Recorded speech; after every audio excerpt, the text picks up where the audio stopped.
খবর নিয়মিত এই আয়োজনে স্বাগত জানাচ্ছি আপনাদের সবাইকে। আমি দেবাশিস চন্দ্র সরকার, সাথে আছি। জুমার নামাজ শেষে জাতীয় মসজিদ বায়তুল মোকাররমে জাতির পিতা সহ 15 আগস্টের সকল শহীদ এবং সাম্প্রতিক সহিংসতায় নিহতদের স্মরণে বিশেষ দোয়া ও মোনাজাত করা হয়েছে। দোয়া পড়ান জাতীয় মসজিদের সিনিয়র ইমাম হাফেজ মাওলানা মুফতি মিজানুর রহমান। দোয়ায় 15 আগস্টের সকল শহীদের আত্মার মাগফিরাত কামনা করা হয়। পাশাপাশি সাম্প্রতিক সহিংসতায় নিহতদের জন্য দোয়া করা হয়। দ্রুত চলমান অস্থিরতা কাটিয়ে দেশে শান্তি এবং সমৃদ্ধির জন্য মোনাজাত করেন মুসল্লিরা। এর আগে বৃহস্পতিবার শোকের মাস পালনে জাতির পিতা সহ 15 আগস্টের সকল শহীদ এবং সাম্প্রতিক সহিংসতায় নিহতদের স্মরণে বিশেষ দোয়া ও মোনাজাতের কর্মসূচি পালনের ঘোষণা দিয়েছিল আওয়ামী লীগ।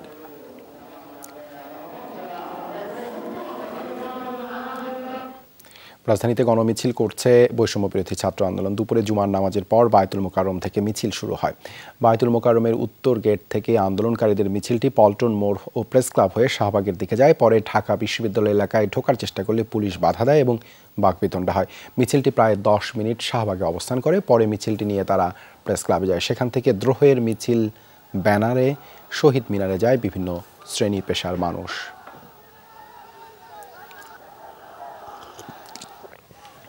এদিকে রাজধানীর সায়েন্স ল্যাবেও হয়েছে প্রতিবাদ মিছিল। শিক্ষার্থীদের সাথে যোগ দেয় শিক্ষক, অভিভাবক সহ বিভিন্ন শ্রেণী পেশার মানুষ। জুমার নামাজের পর মিছিলটি শুরু হয়। এ সময় তারা বিভিন্ন ধরনের স্লোগান দেয়। বিভিন্ন সড়ক ঘুরে শাহবাগে বিকেল পর্যন্ত অবস্থান নেয় শিক্ষার্থীরা।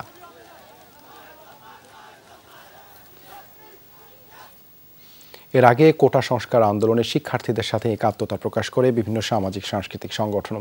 রাজধানীর বিভিন্ন পয়েন্টে বৈষম্য বিরোধী ছাত্র আন্দোলনের কর্মসূচি, প্রার্থনা ও ছাত্র জনতার গণমিছিলে যোগ দেয় বিভিন্ন বিশ্ববিদ্যালয়ের শিক্ষার্থীরা।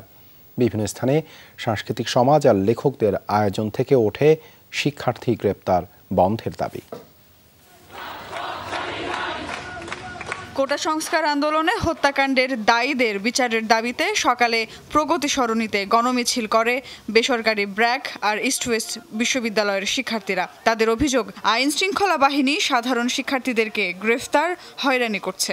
বৃষ্টি উপেক্ষা করে কেন্দ্রীয় শহীদ মিনারেও প্রতিবাদ সমাবেশ করেছেন মেডিকেলের ছাত্রছাত্রী ও শিক্ষকরা। সকাল 10টা নাগাদ চিকিৎসকদের পাশাপাশি অধ্যয়নরত মেডিকেল ও ডেন্টাল শিক্ষার্থীরাও কর্মসূচিতে অংশ নেন। এত মৃত্যু আর হয়েছে? ভাষা আন্দোলন, গণ অভ্যুত্থান, কোথাও কি 6 দফা এই 200-250 মানুষ মরেছে? তার মানে কি এই প্রশাসনের বর্বরতা তাদেরকেও ছাড়িয়ে গিয়েছে? শুরুতে যখন এই আন্দোলনটি কোটা সংস্কারের বিরুদ্ধে ছিল, এখন এই আন্দোলন রাষ্ট্র সংস্কারের জন্য, এই আন্দোলন প্রশাসন সংস্কারের জন্য।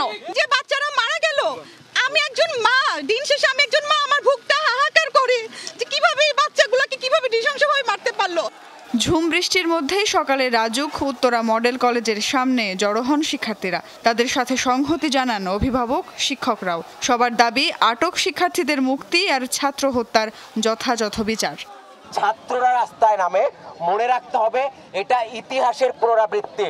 যেভাবে 52-তে নেমেছিল, যেভাবে 66-তে নেমেছিল, আমাদেরকে এটা নিশ্চিত করতে হবে আমরা যেন নিশ্চিন্তে বাসায় রাতে ঘুমাতে পারি। তোমরা তোমাদের আন্দোলন চালিয়ে যাও, তোমরা সৎ পথে আসো, সতের জয় হবেই। এদিকে কোটা সংস্কার আন্দোলনের 9 দফা দাবির সাথে একাত্মতা প্রকাশ করেছে বিক্ষুব্ধ কবি লেখক সমাজও। সকালে বাংলা মোটর বিশ্ব সাহিত্য কেন্দ্রের সামনে ছিল এই প্রতিবাদ সমাবেশ। এ সময় তারা চলমান নিপীড়নের তীব্র নিন্দা জানান। কবি লেখক সমাজের বক্তব্য, দেশের পরিস্থিতি দেখে তারা হতবাক। তাদেরকে ট্যাগ দেওয়া হচ্ছে, তাদেরকে বিভিন্ন নামে আখ্যায়িত করা হচ্ছে। 71 সালের আজকে কি পার্থক্য? তখনও মায়ের বুক খালি হয়েছে, আজকের মায়ের বুক খালি হয়েছে। ছাত্রদের উপরে যেই নির্বিচার গণহত্যা চালানো হয়েছে, যে অত্যাচার চালানো হয়েছে, তার বিচার হবে, যথাযথ বিচার হবে, সেটি আমরা নিশ্চিত করতে চাই। আমরা শিক্ষার্থীদের সঙ্গে সংহতি প্রকাশ করছি, সংহতি জানাচ্ছি। একই সঙ্গে রাষ্ট্রকে বলছি, আপনি ভুল করবেন না, আপনি যা ভুল করেছেন ক্ষমা চেয়ে শিক্ষার্থীদের দাবি মেনে নিন।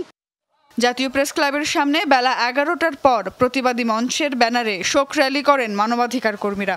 বৃষ্টি উপেক্ষা করে রাজধানীর বাংলা মোটরে প্ল্যানার্স টাওয়ারের সামনেও মানববন্ধন করেন পরিকল্পনাবিদরা। তাদের দাবি, হত্যাকাণ্ডের বিচার হতে হবে। সুমাইয়া ঐশী, যমুনা নিউজ, ঢাকা। শিক্ষা মন্ত্রণালয়ের উদ্যোগে রাজধানী ও ঢাকা জেলার বিভিন্ন থানায় গ্রেপ্তার 42 শিক্ষার্থীকে জামিন দিয়েছেন বিচারিক আদালত। বিকেলে ঢাকার সিএমএম কোর্ট ও সিজেএম কোর্ট শুনানি করে জামিন মঞ্জুর করেন। কারাগার থেকে আসামিদের আদালতে হাজির করা হয়নি। নাশকতার বিভিন্ন মামলায় রাজধানীর বিভিন্ন থানায় 37 এবং ঢাকা জেলার বিভিন্ন থানায় 5 শিক্ষার্থীকে গ্রেপ্তার করা হয়। এইচএসসি পরীক্ষার্থী হওয়ায় তাদের এই জামিন দিলেন আদালত। সরকারি বিশেষ ব্যবস্থাপনায় এই শুনানির মাধ্যমে তাদের জামিন দেওয়া হয়। জানা গেছে আজই তাদের ঢাকার কেরানীগঞ্জের কেন্দ্রীয় কারাগার থেকে মুক্তি দেওয়া হতে পারে। 11 আগস্ট থেকে স্থগিত থাকা এইচএসসি পরীক্ষা শুরু হবে।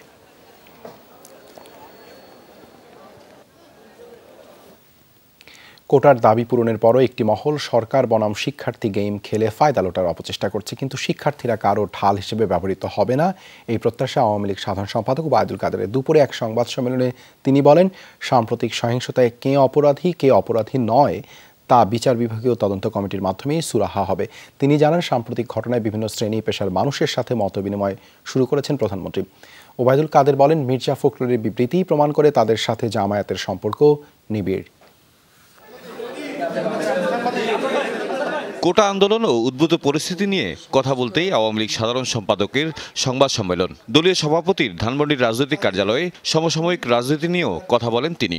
এ সময় শিক্ষার্থীদের দাবি পূরণ হওয়ায় তাদের শ্রেণীকক্ষে ফিরে যাওয়ার আহ্বান জানান। তারপরে একটি মহল সরকার বনাম শিক্ষার্থী গেম খেলে ফায়দা লোটার অপচেষ্টা করছে। শিক্ষার্থীদের প্রধান দাবি যেহেতু পূরণ হয়েছে, সেহেতু আমরা বিশ্বাস করি শিক্ষার্থীরা শ্রেণীকক্ষে পরীক্ষার হলে ফিরে যাবে। নাগরিক সমাজের কর্মসূচি নিয়েও কথা বলেন ওবায়দুল কাদের। বলেন, তাদের মতামতকে কাজে লাগিয়ে কোনো পক্ষ যেন ফায়দা লুটতে না পারে সেদিকে খেয়াল রাখতে হবে। জানান, সহিংসতায় হতাহতের ঘটনা নিয়ে কাজ করছে বিচার বিভাগীয় তদন্ত কমিটি। নাগরিক সমাজের অনেকেই চলমান সংকটে তাদের নিজস্ব মতামত ব্যক্ত করছে। এখন কে অপরাধী কে অপরাধী নয়, প্রতিটি হত্যাকাণ্ডের তদন্ত করতে আমরা বদ্ধপরিকর। সেটাও ওই যে তদন্ত কমিশন তার কার্যপরিধি আওতার মধ্যে পড়ে। জামাত নিষিদ্ধের প্রতিবাদে দেয়া বিএনপি মহাসচিবের বিবৃতির সমালোচনা করেন আওয়ামী লীগ সাধারণ সম্পাদক। জামাতের রাজনীতি নিষিদ্ধ হয় দেশের মানুষ সাধুবাদ জানালেও মির্জা ফখরুল ইসলাম আলমগীর এই সিদ্ধান্তকে অগণতান্ত্রিক, অসাংবিধানিক বলবে, এটাই স্বাভাবিক। এতেই বিএনপির তীব্র জামাত প্রীতি পরিষ্কার হয়ে উঠেছে। ওবায়দুল কাদের জানান, দেশের সার্বিক পরিস্থিতি নিয়ে সব শ্রেণী পেশার মানুষের সঙ্গে পর্যায়ক্রমে আলোচনা করবেন প্রধানমন্ত্রী শেখ হাসিনা। তাহিদ মিথুন, যমুনা নিউজ, ঢাকা। কোটা আন্দোলনের আড়ালে জামায়াত শিবির দেশব্যাপী নাশকতা চালিয়েছে অভিযোগ করেছেন স্বেচ্ছাসেবক লীগ নেতারা।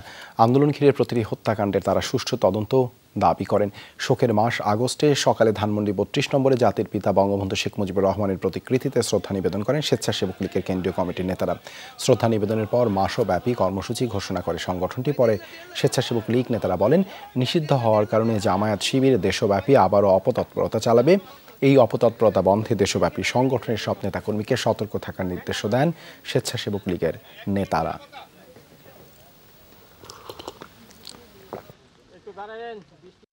আজকে তারা পুলিশের উপর দোষ চাপানোর চেষ্টা করছে, কিন্তু মিছিলের পিছনে থেকে এই জামাত শিবির হত্যা করেছে। আমাদের জুয়েল মোল্লাকে হত্যা করে তারা ঝুলিয়ে রেখেছে। স্বেচ্ছাসেবক লীগের নেতা সুমন এবং বারেক মোল্লাকে হত্যা করে, আপনারা জানেন, বনমালী স্কুলের ভিতর তারা লাশ ফেলে রেখে দিয়েছে। পুলিশকে হত্যা করে তারা ওভারব্রিজের সাথে ঝুলিয়ে রেখেছে। এগুলি আমরা চাইছি এগুলি সুষ্ঠু তদন্ত হোক। কাতারে অনুষ্ঠিত হলো হামাস প্রধান ইসমাইল হানিয়ার জানাজা। রাজধানী দোহার সবচেয়ে বড় মসজিদে বাদ জুমা অনুষ্ঠিত হয় জানাজা। তাতে অংশ নেন শত শত মানুষ। কাতার সহ বিভিন্ন দেশের প্রতিনিধিরাও ছিলেন জানাজায়। উপস্থিত ছিলেন ফিলিস্তিনের সংগঠন ফাতার প্রতিনিধি দলের সদস্যরা। জানাজা শেষে শুক্রবারই দাফন করা হবে হানিয়ার মরদেহ। লুসাইল শহরে হবে ফিলিস্তিনি মুক্তিকামী এই নেতার কবর। বৃহস্পতিবার লাখো মানুষের অংশগ্রহণে তেহরানে অনুষ্ঠিত হয় হানিয়ার প্রথম জানাজা। মঙ্গলবার ইরানের নবনির্বাচিত প্রেসিডেন্ট মাসুদ পেজেশকিয়ানের অভিষেক অনুষ্ঠানে অংশ নিতে ইরান সফরে যান হানিয়া। ভোর রাতে মিসাইল ছুঁড়ে এই নেতাকে হত্যা করা হয়।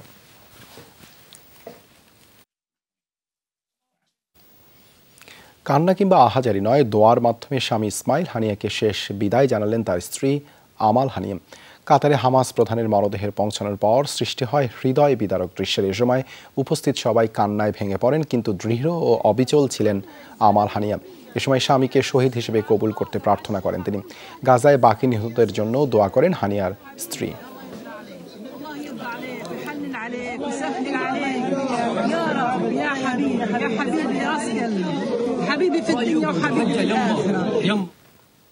প্যারিস অলিম্পিক ফুটবলের খবর। বিশ্বকাপ ফাইনালের পর অলিম্পিক ফুটবলের ব্লকবাস্টার কোয়ার্টার ফাইনালে আজ মুখোমুখি হবে আর্জেন্টিনা ও ফ্রান্স।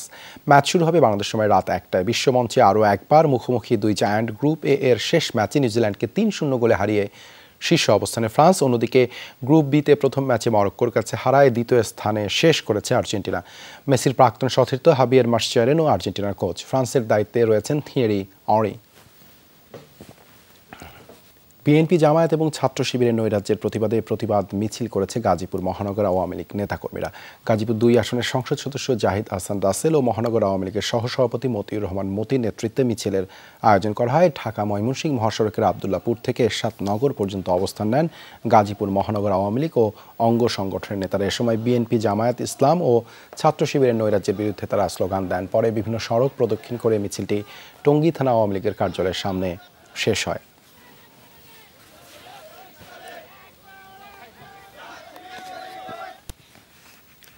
কোটা সংস্কার আন্দোলনে হতাহতদের জন্য সারা দেশে দোয়া ও গণমিছিল কর্মসূচি পালন করেছে বৈষম্য বিরোধী ছাত্র আন্দোলন। খুলনায় বৈষম্য বিরোধী আন্দোলনকারী শিক্ষার্থীদের সঙ্গে পুলিশের ধাওয়া পাল্টা ধাওয়া হয়। দুপুরে শিক্ষার্থীরা শিববাড়ি মোড় থেকে মিছিল নিয়ে 0 পয়েন্টে যাওয়ার চেষ্টা করে, কিন্তু খুলনা বিশ্ববিদ্যালয়ের প্রধান ফটক পার হলে পুলিশের বাধার মুখে পড়ে। তখনই হয় ধাওয়া পাল্টা ধাওয়া। পরিস্থিতি নিয়ন্ত্রণে টিয়ার শেল ছোঁড়ে পুলিশ।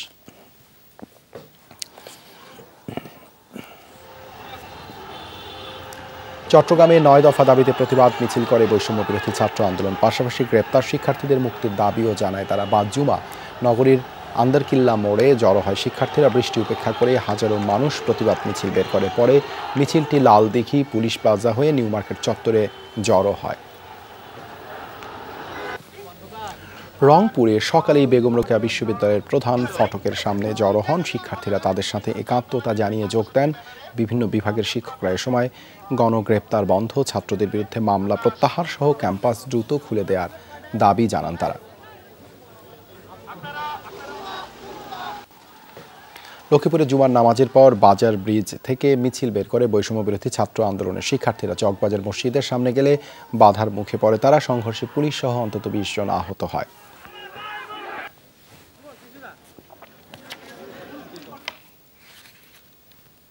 দেশব্যাপী ধরপাকড়, নিপীড়নের বিরুদ্ধে প্রতিবাদ এবং হত্যার বিচার দাবিতে রাস্তায় নেমেছে শিল্পী সমাজ। আন্দোলন দমনের নামে সংগঠিত সব হত্যাকাণ্ডে নিরপেক্ষ গ্রহণযোগ্য তদন্ত ও বিচার দাবি করেন তারা। শুক্রবার সকাল 11টার দিকে বৃষ্টি উপেক্ষা করে রাজধানীর ধানমন্ডির 7 মসজিদ রোডে গণহত্যা ও নিপীড়ন বিরোধী শিল্পী সমাজের ব্যানারে হয় প্রতিবাদ সমাবেশ। তাতে উপস্থিত ছিলেন শিল্পী মহল, কবি, লেখক, গবেষক, স্থপতি সহ অনেকে। সমাবেশে আগতরা বলেন চলমান রাষ্ট্রীয় অনাচার, অবিচার ও জুলুমের বিরুদ্ধে দাঁড়ানো শিল্পী সমাজের কর্তব্য। সমাবেশে বক্তৃতার পাশাপাশি চলে গান, কবিতা এবং প্রতীকী শিল্প প্রদর্শনী।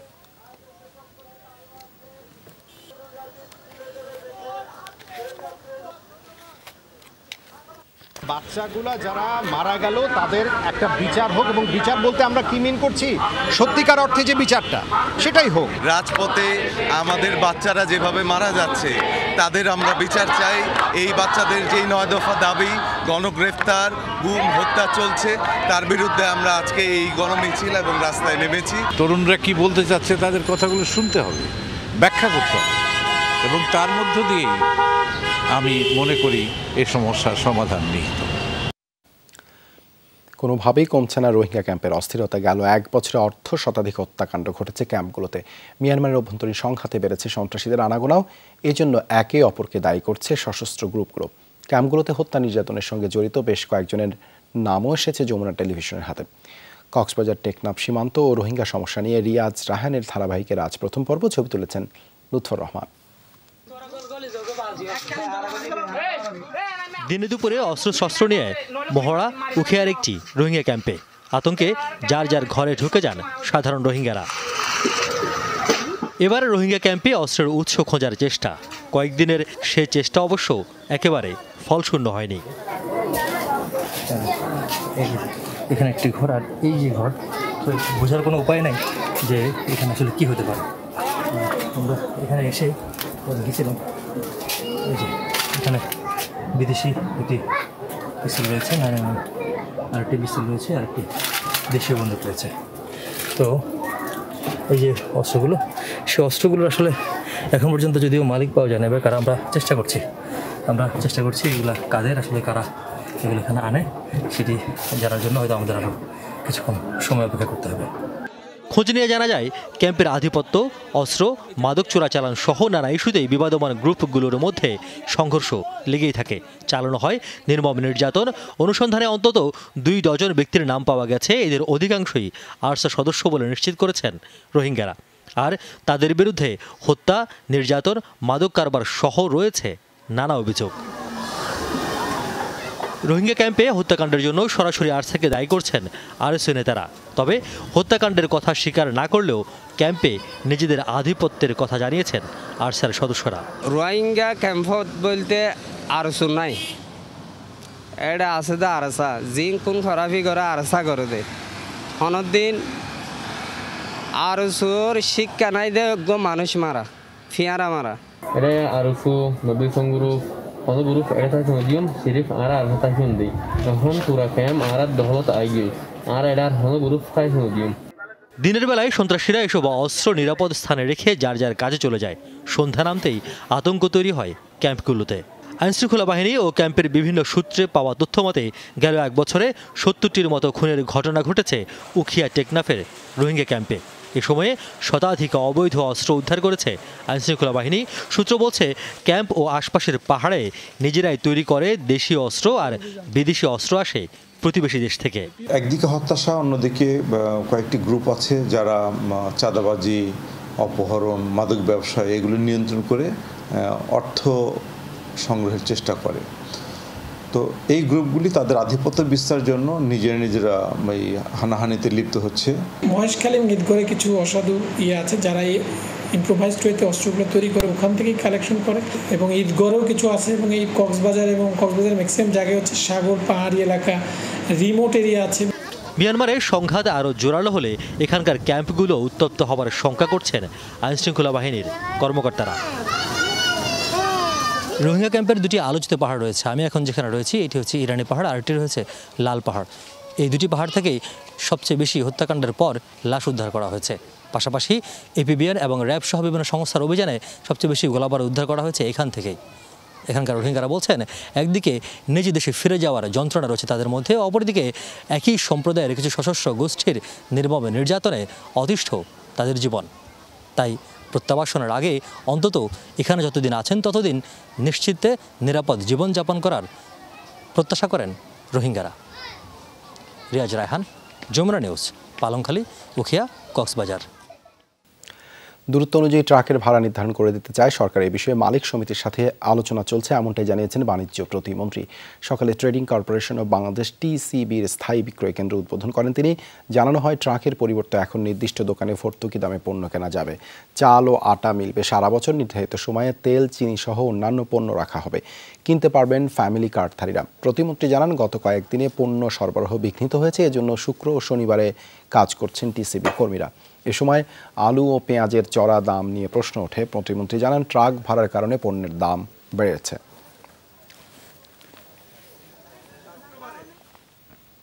রাশিয়া ও পশ্চিমাদের মধ্যে বড় ধরনের বন্দি বিনিময় অনুষ্ঠিত হয়েছে। তুরস্কের মধ্যস্থতায় চুক্তির আওতায় নিজ ভূমিতে ফিরেছেন 7 দেশের 24 জন নাগরিক। বিভিন্ন দেশ থেকে মুক্তি পেয়েছে 800 রুশ নাগরিক। 8 রুশ নাগরিক। বিনিময়ে রাশিয়া ও বেলারুশের কারাগার থেকে মুক্তি পেয়েছেন 16 জন, যাদের মধ্যে ওয়াল স্ট্রিট জার্নালের আলোচিত সাংবাদিক ইভান গার্সকোভিচ ও সাবেক মার্কিন নৌ কর্মকর্তা পল হুইলানো রয়েছেন। স্নায়ুযুদ্ধের পর পূর্ব পশ্চিমের মধ্যে এটাই সবচেয়ে বড় বন্দি বিনিময়ের ঘটনা।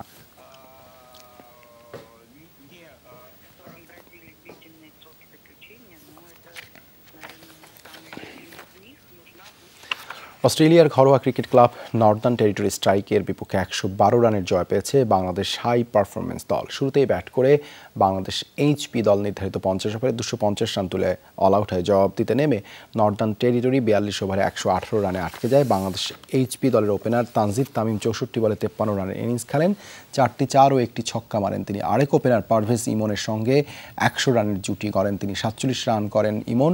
শেষ দিকে আবু হায়দার রনি 38 রানের ইনিংস খেলে দলকে ভালো পুঁজি এনে দেন। পরে বল হাতে 2 উইকেট নেন তিনি। দ্বিতীয় দফায় খণ্ডকালীন দায়িত্ব নিতে আবারও বাংলাদেশে আসছেন spin bowling coach Mushtaq Ahmed. আজ রাত 11:20 ঢাকায় ল্যান্ড করবেন এই পাকিস্তানি কিংবদন্তি। সবশেষ টি-20 বিশ্বকাপে বাংলাদেশ দলের পারফরমেন্স মন জয় করতে না পারলেও কোচ মুশতাক আহমেদের কাজ সবার মন ছুঁয়েছে। তাই মুশতাককে স্থায়ীভাবে পেতে চেয়েছিল বিসিবি, কিন্তু আগের করা চুক্তির কারণে এবছর টাইগারদের সাথে যুক্ত হবার সুযোগ নেই তার। তবে পাকিস্তান সফরের জন্য আবারও খণ্ডকালীন দায়িত্বে বাংলাদেশ দলের সাথে যুক্ত হচ্ছেন পাকিস্তানের বিশ্বকাপ জয়ী ক্রিকেটার।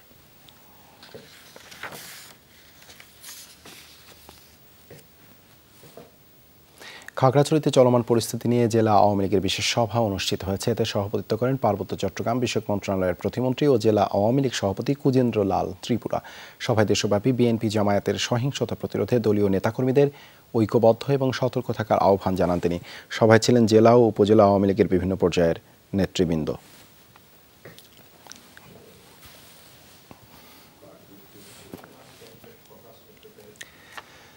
ডিবি হেফাজতে থাকার সময় কর্মসূচি প্রত্যাহারের দেয়া ঘোষণা প্রত্যাখ্যান করেছেন বৈষম্য বিরোধী ছাত্র আন্দোলনের 6 সমন্বয়ক। ছাড়া পেয়ে যৌথ বিবৃতিতে একথা জানিয়েছেন তারা। বলেন, দাবি পূরণ না হওয়া পর্যন্ত আন্দোলন অব্যাহত থাকবে।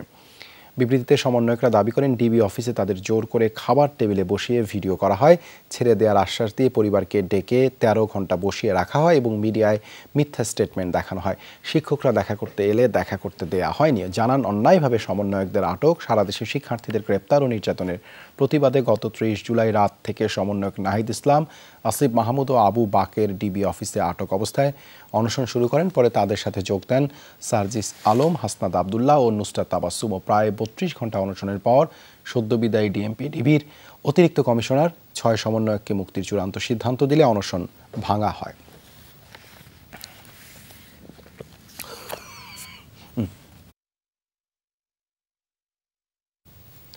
মোবাইল ইন্টারনেটে পাওয়া যাচ্ছে না সামাজিক যোগাযোগ মাধ্যম ফেসবুক। ফিক্স ব্রডব্যান্ডে সেবাটি চালু থাকলেও 4G নেটওয়ার্কে মিলছে না ফেসবুক, মেসেঞ্জার ও মেসেজিং অ্যাপ, টেলিগ্রাম সেবা।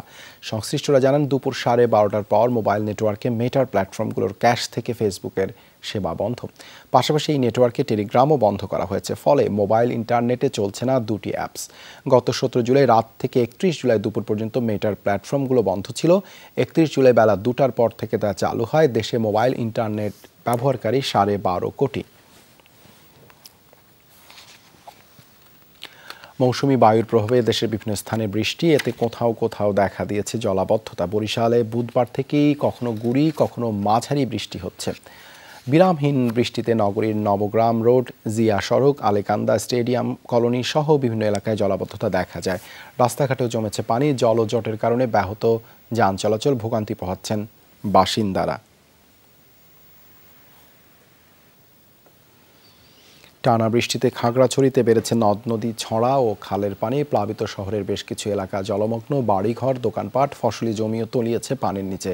চেঙ্গি নদীর পানি বৃদ্ধি পেয়ে উত্তর দক্ষিণ গঞ্জপাড়া, দক্ষিণ মেহেদিবাগ, শান্তিনগর ও মুসলিম পাড়ার একাংশে জলাবদ্ধতা তৈরি হয়েছে। এদিকে কক্সবাজারে বৃষ্টি ও পাহাড়ি ঢল কমে আসায় জলাবদ্ধতা পরিস্থিতির কিছুটা উন্নতি হয়েছে। নামছে নিম্নাঞ্চলের পানি। তবে চকরিয়া, পেকুয়া ও রামুর বেশ কিছু এলাকা জলমগ্ন, চরম দুর্ভোগে বাসিন্দারা।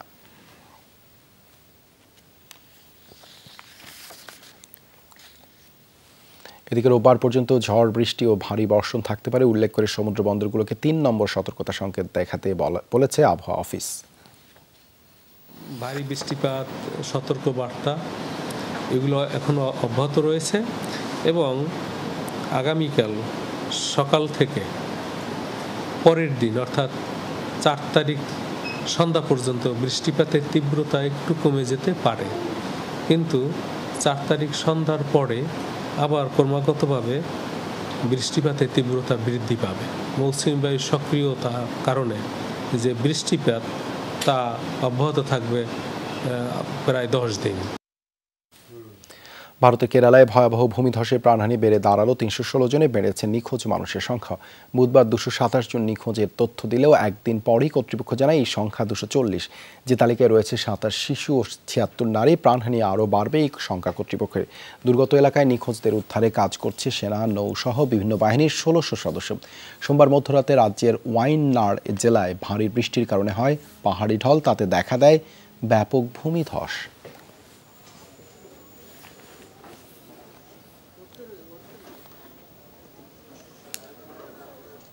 ভারী বৃষ্টিপাতের কারণে হিমাচল প্রদেশের মালানা বাঁধ ভেঙে পানিতে ভেসে গেছে বিস্তীর্ণ অঞ্চল। প্রাণ হারিয়েছেন অন্তত 4 জন, নিখোঁজ অর্ধশতাধিক। বৃহস্পতিবার থেকে শুরু হয় টানা বৃষ্টিপাত, প্রবল তোড়ে ধসে পড়ে বাঁধের একাংশ। এতে বিপদসীমার উপর দিয়ে প্রবাহিত হচ্ছে নদীর পানি, তলিয়ে গেছে বিস্তীর্ণ এলাকা। ক্ষতিগ্রস্ত প্রদেশটির প্রধান সড়কগুলো। মানালির সাথে বিচ্ছিন্ন দেশের অন্যান্য দেশের যোগাযোগ। আটকা পড়াদের উদ্ধারে কাজ করছে জরুরি বিভাগের সদস্যরা। নিখোঁজদের সন্ধানে চলছে অভিযান।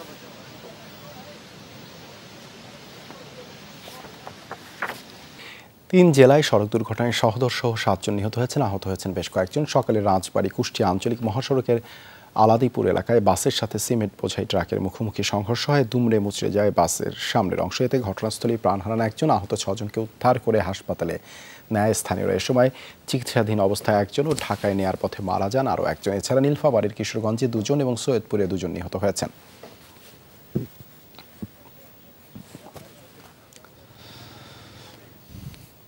শরীয়তপুরে মেঘনা নদীতে যাত্রীবাহী ট্রলার ডুবে 2 জন নিহত হয়েছেন, এখনও নিখোঁজ 3 জন। সকালে গোসাইয়ের ঘাট উপজেলার মাঝের চর এলাকায় হয় এই দুর্ঘটনা। পুলিশ জানায় পুরাতন লঞ্চ ঘাট থেকে মাঝের চর যাচ্ছিল যাত্রীবাহী একটি ট্রলার। মাঝ নদীতে পৌঁছলে দুর্যোগপূর্ণ আবহাওয়ার কারণে তা ডুবে যায়। পরে স্থানীয়রা 8 জনকে উদ্ধার করে হাসপাতালে নিলে চিকিৎসক 2 জনকে মৃত ঘোষণা করেন।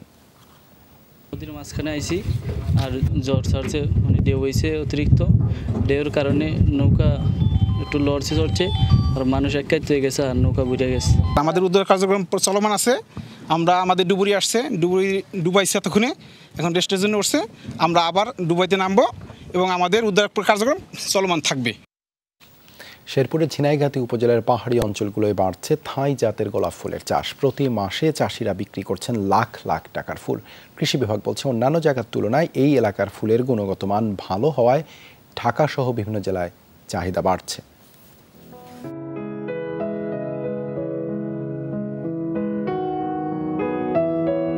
লাল, হলুদ, সাদা, গোলাপি নানা রঙের গোলাপ ছড়াচ্ছে সৌন্দর্য। বছর জুড়ে গোলাপের চাহিদা, এক একজনের পছন্দ এক এক রং। সেই ভাবনা থেকেই শেরপুরের ঝিনাইগাতিতে বাণিজ্যিকভাবে থাই গোলাপ চাষ। দিন বদলের স্বপ্ন দেখছেন বেশ কিছু চাষি। আমরা 2 বছর ধরে কাজ করি, দৈনিক আমরা 500 টাকা করে পাই। সংসার আলহামদুলিল্লাহ আল্লাহ পাক যেভাবে চলায় এইভাবেই। বাগানে কাজ করতে আমাদের ভালো লাগে। আগামীতে আর আমাদের 500 একর জমি বাসবো। আমরা প্রতিদিন এই বাগান থেকে একদিন পরে পরে 1000 থেকে 1200 ফুল তুলি। লাল, সাদা, হলুদ এরকম বিভিন্ন ধরনের ফুল আছে। আমরা এখানে আসি, দেখি। এই চাষিদের একজন জামাল মিয়া 2 বছর আগে 3 বিঘা জমিতে গোলাপ চাষ শুরু। বছর না যেতেই দেখেছেন লাভের মুখ। তাকে দেখে অনুপ্রাণিত হন আরো অনেকেই, গড়ে তুলছেন ফুলের বাগান। ঢাকা সাভার থেকে আইছি, এই সন্ধ্যা করা জায়গা নিয়ে গোলাপ বাগান করেছি। আমি 12 কাঠা জমিন বাগান করছি। আমি প্রথম বছর আমার এই 12 কাঠা জমিনের ভিতরে 9 লক্ষ টাকা খরচ হয়। আমি বছরের 11 মাসের মধ্যে, 1 বছরের মধ্যে আমার সম্পূর্ণ টাকা পরিশোধ হয়ে যায়। এখন আমি ইনশাল্লাহ লাভের মধ্যে আছি। কৃষি বিভাগ বলছে শেরপুরের গারো পাহাড়ের মাটি গোলাপ চাষে খুবই উপযোগী। চাষিদের সব ধরনের সহায়তার আশ্বাস দিয়েছেন উপজেলা কৃষি কর্মকর্তা। দেখা গেছে যে এই এলাকার মাটিতে যে গোলাপ হচ্ছে সেই গোলাপ যশোরের গোলাপের তুলনায় অনেক ভালো। অন্য কোনো কৃষি উদ্যোক্তা যদি গোলাপ চাষে আগ্রহী হয় তাহলে উপজেলা কৃষি অফিস থেকে প্রয়োজনীয় পরামর্শ এবং প্রশিক্ষণ প্রদান করা হবে। বর্তমানে উপজেলাটিতে প্রায় 48 বিঘা জমিতে চাষাবাদ হচ্ছে এই থাই গোলাপ। জারিন অর্নি, যমুনা নিউজ। এই ছিল আজকে সব খবরের আয়োজনে। এতক্ষণ সাথে থাকার জন্য ধন্যবাদ সবাইকে।